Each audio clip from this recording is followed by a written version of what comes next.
one Russian city after the other was overrun by the invaders.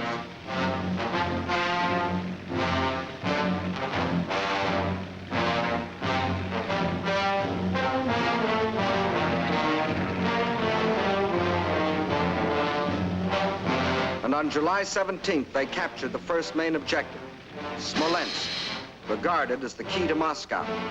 Simultaneously, in the south, von Rundstedt's forces cut deep into the Ukraine. This was Blitzkrieg at its best. The world gave Russia another 6 weeks, and the Germans issued a communique. The issue in the east has already been settled. Smolensk is the last halt on the road to Moscow. But then a strange thing happened. For the first time since the mighty German army started its career of blitz, smashing into submission one European country after the other, that same German army came up against a country that did not submit. Despite the fact that Hitler's army swept deeper and deeper into the Soviet Union, and by October the 15th stood practically within the shadows of the Kremlin, despite the fact that the Soviet government and all foreign missions were forced to move to Kuibyshev 700 miles to the east, despite Hitler's triumphant pronouncement, I can say that this enemy is already broken and will never rise again. Despite the fact that by December, 500,000 square miles of Russian territory, an area equal to the entire Middle Western United States, had fallen to the invaders. Yes, despite Russia's loss of her best agricultural areas, her most thoroughly developed industrial plants, millions of her people, thousands of her tanks and her planes, despite everything, those 6 weeks had lengthened into nearly 6 months, and the dread Nazi blitz had spluttered, stumbled, and finally died. What had happened here? Let's try to analyze it.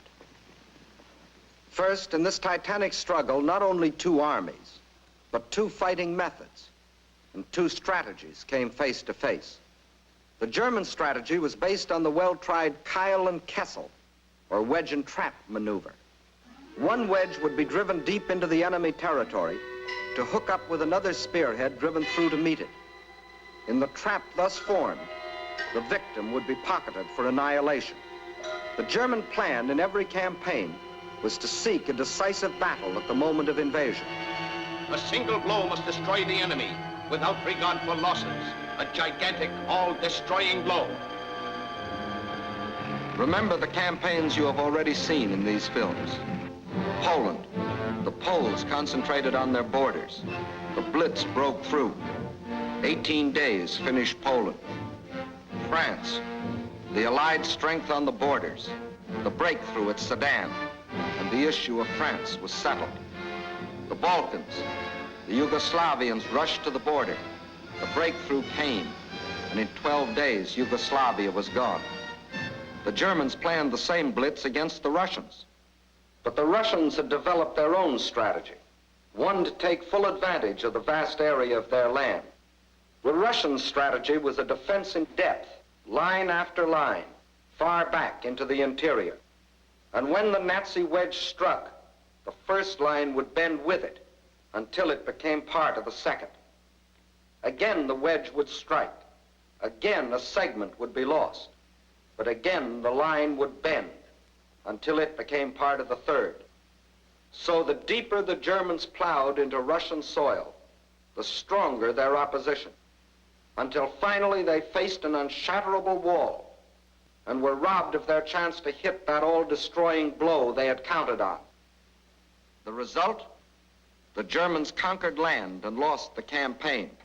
For the Russian tactics kept the main bulk of their armies intact and made a long war inevitable instead of that quick decision the Germans sought. And the Russians had other tactics that threw the Germans for a loss. Germany had developed blitz warfare, mechanized warfare, armies on wheels, juggernauts to crush everything before them. But the Russians found a way to drag them out of their traveling fortresses. They used their cities as strongholds and made the blitz come to them down alleys.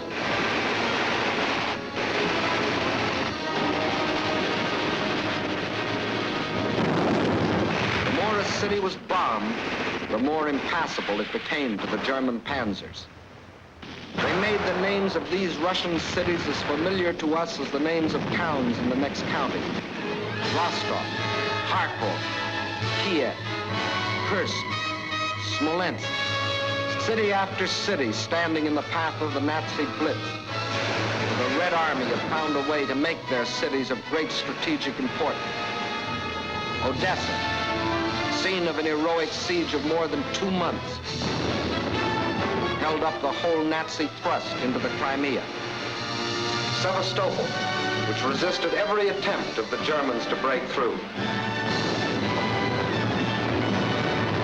Here, for 8.5 long months, the Russians fought for the town, inch by inch, barring the Germans from the great Black Sea naval base located there. And finally, when the Germans entered the town, each district was defended street by street. Each street house by house.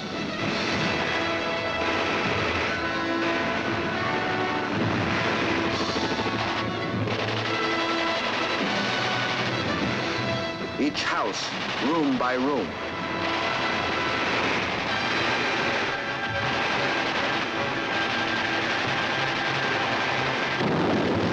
The Russians knew their cities would be demolished, but their objective was not to save cities, but to destroy Germans.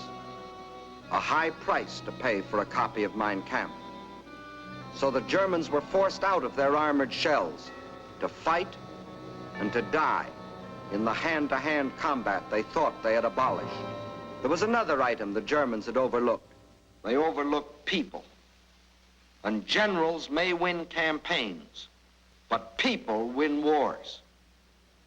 And on that fatal June 22nd, when the Russian people first learned of the invasion of their country, their grim faces told of their determination to fight and to die, but never to surrender. They knew this wasn't a question of who occupied what piece of land. This was a question of life or death. This war is not an ordinary war. It is the war of the entire Russian people, not only to eliminate the danger hanging over our heads, but to aid all people groaning under the yoke of fascism. So the alarm was spread to factory and farm. And from every Russian town and village, men poured forth to answer the call. From now on, one thing mattered and one thing only: victory. Total war meant total mobilization. Not war just for soldiers, but war for everyone. Young or old, male or female, made no difference. Age had nothing to do with it. If you were only 12 years old, there was work for 12-year-olds to do. Sex had nothing to do with it. If you could hold a rifle, you were a soldier. If you could turn a lathe, you were a soldier. If you could harvest the fields, you were a soldier. If you could handle a locomotive or pilot a ship or guide a tractor, you were still a soldier. For everything you did was part of that total war. Nothing that the enemy could use was left behind. Not a yard of wire or a pound of iron. Not an acre of wheat or a head of cattle. And the old men stood watch over the fields, ready to give the word to burn at the first sight of the enemy. Scorched earth,